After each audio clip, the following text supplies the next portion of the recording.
दोस्तों, क्या आप जानते हैं कि इस दुनिया का फास्टेस्ट बिलियनियर कौन है? जे वॉकर, जिन्होंने सन 2000 की शुरुआत में अपनी वेबसाइट प्राइस लाइन को लॉन्च करा था, जिससे उनकी नेटवर्थ एक साल में ही $1.8 बिलियन हो गई थी। और वहीं वॉरेन बफेट को अपने पहले $1 बिलियन कमाने में 55 साल लग गए थे। मगर जब .com बबल बस्ट हुआ तो ये 2000 के एंड में जे वॉकर के बिलियंस ऑफ डॉलर्स सिर्फ $333 मिलियन ही रह गए। वहीं वॉरेन बफेट पहले भी दुनिया के टॉप 1% रिचेस्ट क्लब में शामिल थे, आज भी हैं और आगे भी रहेंगे। मगर आखिर वॉरेन बफेट और रे डालियो जैसे डिफरेंट 1% रिचेस्ट बिलियनियर्स के वो इन्वेस्टिंग सीक्रेट्स क्या हैं जिनसे वो अपनी वेल्थ को ग्रो करते जाते हैं? वहीं जे वॉकर जैसे लोग अपने पैसे गवा देते हैं। इसीलिए हम आपके साथ टॉप 1% रिचेस्ट लोगों के सभी इन्वेस्टिंग सीक्रेट शेयर करने वाले हैं। इतना ही नहीं, बल्कि हमारे पास आपके लिए एक अमेजिंग सरप्राइज भी है। हम आप सभी को फ्री में गूगल के स्टॉक्स गिफ्ट करने वाले हैं, जिसकी डिटेल्स हम आगे आपके साथ वीडियो में शेयर करेंगे, तो वीडियो को एंड तक जरूर देखना। Number 1, rich don't speculate. Almost सभी एवरेज लोग स्पेक्युलेशन के बेसिस पर इन्वेस्ट करते हैं। स्पेक्युलेशन यानी एक तरह से फ्यूचर प्रेडिक्ट करना।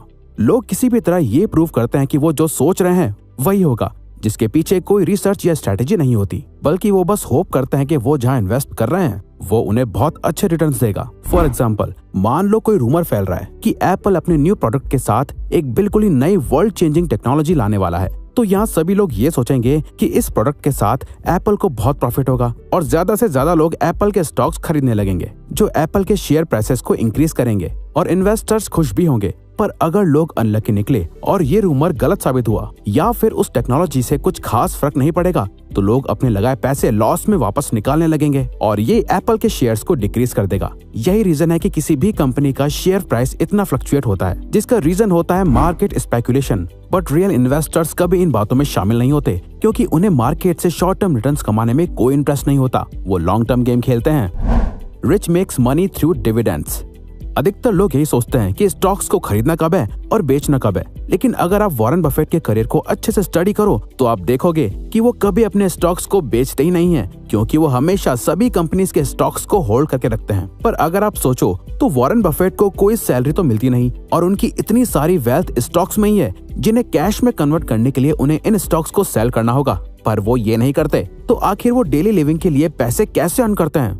जब भी कोई कंपनी कोई प्रॉफिट अर्न करती है तो कंपनी के पास दो रास्ते होते हैं। या तो वो उन पैसों को कंपनी के फंड्स में रख ले या फिर अपने शेयर होल्डर्स में बांट दे। और कई बड़ी बड़ी कंपनीज अपने पास प्रॉफिट रखने के बजाय उन पैसों को डायरेक्टली अपने शेयर होल्डर्स को डिविडेंड के फॉर्म में डिवाइड कर देती हैं, जो डायरेक्टली उनके बैंक अकाउंट में आता है। और आप जितना ज्यादा उस कंपनी के शेयर्स होल्ड करते हो और जितने ज्यादा टाइम तक करते हो, आपको उतना ज्यादा डिविडेंड मिलता है। तभी वॉरेन बफेट कोका कोला के सीईओ की सैलरी से भी ज्यादा कोका कोला के डिविडेंड से कमा लेते हैं। और ये हो पाता है कंपनी की ग्रोथ, उसके स्टॉक्स, इन्वेस्टिंग और हाई कंज्यूमर नीड के कारण। अच्छा, खुद ही सोचो, हम इंडियंस ऑन डेली बेसिस कितने सारे American products and services use करते हैं। हम मूवीज नेटफ्लिक्स पे देखते हैं, शॉपिंग अमेज़न पे करते हैं और फोन एप्पल या किसी और अमेरिकन ब्रांड का यूज करते हैं। मगर बजाय सिर्फ कंज्यूमर माइंड से सोचने की जगह अगर हम इन्वेस्टर माइंड से सोचें तो कितना अच्छा होगा अगर इन कंपनीज की ग्रोथ से हमें भी फायदा हो।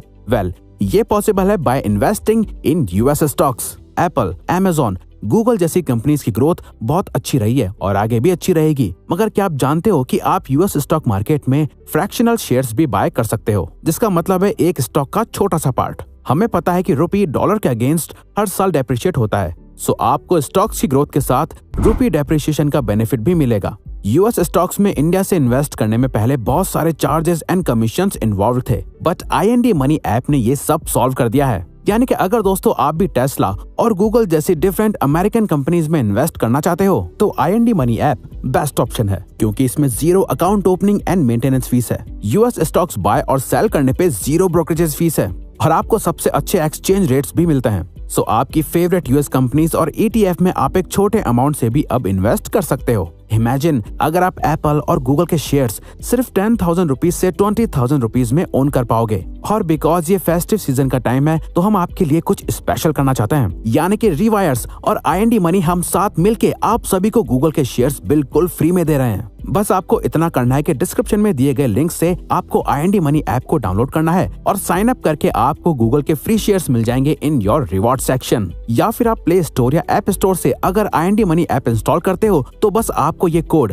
REWGOOGLE साइन अप के टाइम डालना है और आपको गूगल के शेयर्स फ्री में मिलेंगे इन योर रिवॉर्ड सेक्शन। हम आपको सजेस्ट करेंगे कि आपसे जितना हो सके उतने ज्यादा लोगों के साथ आप IND मनी ऐप और कोड REWGOOGLE को शेयर करें ताकि ज्यादा से ज्यादा लोग इस अमेजिंग और फ्री अपॉर्चुनिटी का फायदा उठा सकें।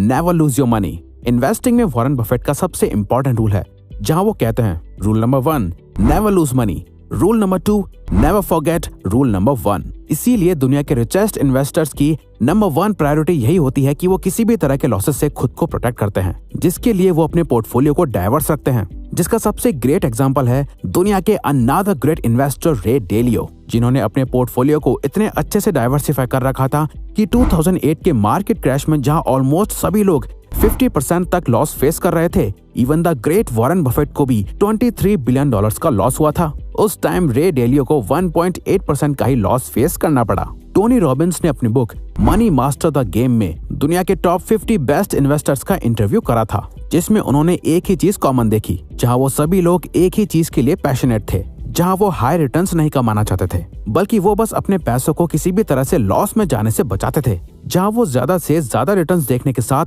कम से कम रिस्क लेना चाहते थे। इसीलिए बेंजामिन ग्राहम भी कहते थे कि किसी भी स्टॉक की हिस्ट्री देखने से पहले आपको मार्केट की हिस्ट्री को ध्यान में रखना चाहिए, क्योंकि आपको बिन कहे रिसेशंस के लिए भी मेंटली प्रिपेयर रहना सीखना होगा। जहां बाकी सभी लोग अपने पैसे लूज कर देते हैं और स्टॉक सेल कर देते हैं, वहीं सभी टॉप इन्वेस्टर्स मेंटली स्ट्रांग होते हैं, जो मार्केट क्रैश से अच्छे से डील करते हैं, क्योंकि वो जानते हैं कि मार्केट हमेशा रिकवर कर ही लेता है। इसीलिए रिचेस्ट इन्वेस्टर्स ये समझते हैं कि उन्हें कभी भी अपने सारे एग्स एक बास्केट में नहीं डालने चाहिए और हमेशा अपनी इन्वेस्टमेंट को जितना हो सके उतना डाइवर्सिफाई करना चाहिए।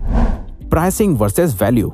अमीर लोग अपने पैसे इन्वेस्ट करने से पहले उस कंपनी की प्राइसिंग और वैल्यू पर सबसे ज्यादा फोकस करते हैं, जिससे कि वो ये चेक करते हैं कि जितने पैसे वो इन्वेस्ट करने जा रहे हैं उन पैसों में उन्हें कितनी वैल्यू मिलने वाली है। जब भी किसी कंपनी के प्राइसेस उसकी इंट्रिंसिक वैल्यू से कम हो रही होती है, तो सभी इंटेलिजेंट इन्वेस्टर्स इस अपॉर्चुनिटी को बहुत अच्छे से समझते हैं। इसीलिए वो ऐसी कंपनी में इन्वेस्ट करते हैं जिनका प्राइस कम होता है और वैल्यू बहुत ज्यादा होती है। फॉर एग्जाम्पल, वॉरेन बफेट ने अमेरिकन एक्सप्रेस के स्टॉक्स तब खरीदे जब कंपनी अपने डेट्स पे नहीं कर पा रही थी, जिसकी वजह से अमेरिकन एक्सप्रेस के शेयर्स की वैल्यू हाफ से भी ज्यादा कम हो गई थी। बट कंपनी परफेक्टली फंक्शन कर रही थी, उसमें कोई प्रॉब्लम नहीं थी, बस उसे एक बड़ा फाइनेंशियल लॉस हुआ था। वॉरेन बफेट ने देखा कि इसकी शेयर वैल्यू बहुत ज्यादा अंडर प्राइस है, तो उन्होंने $13 मिलियन के स्टॉक्स खरीद लिए, जिस इन्वेस्टमेंट की आज वैल्यू $7 बिलियन से भी ज्यादा है। मगर इमेजिन अगर आपके एक्सपेंसेस ऑटोमेटिकली इन्वेस्टमेंट्स बन जाए तो इट इज पॉसिबल, क्योंकि IND मनी आपको आपके क्रेडिट कार्ड स्पेंडिंग्स पर भी फ्री US स्टॉक्स देता है। मतलब स्टारबक्स के कॉफी परचेस करने पर स्टारबक्स के स्टॉक्स या फिर Amazon से शॉपिंग करने पर Amazon के स्टॉक्स। सो डिस्क्रिप्शन लिंक से IND मनी डाउनलोड करो और अपने गूगल शेयर्स अभी क्लेम करो। And remember the code REWGOOGLE का जरूर इस्तेमाल करें। IND मनी को ओवर 2 मिलियन इंडियंस यूज करते हैं, तो आप भी अपनी फाइनेंशियल लाइफ को ट्रांसफॉर्म करने के लिए इस ऐप को जरूर डाउनलोड कीजिए। तो अगर आपको ये वीडियो अच्छी लगी तो वीडियो को लाइक और सब्सक्राइब बटन पे क्लिक करके इस चैनल को ग्रो करने में सपोर्ट करो और बेल नोटिफिकेशन ऑन कर लीजिएगा ताकि आप आने वाली वीडियोस मिस ना कर पाओ। Thank you for watching.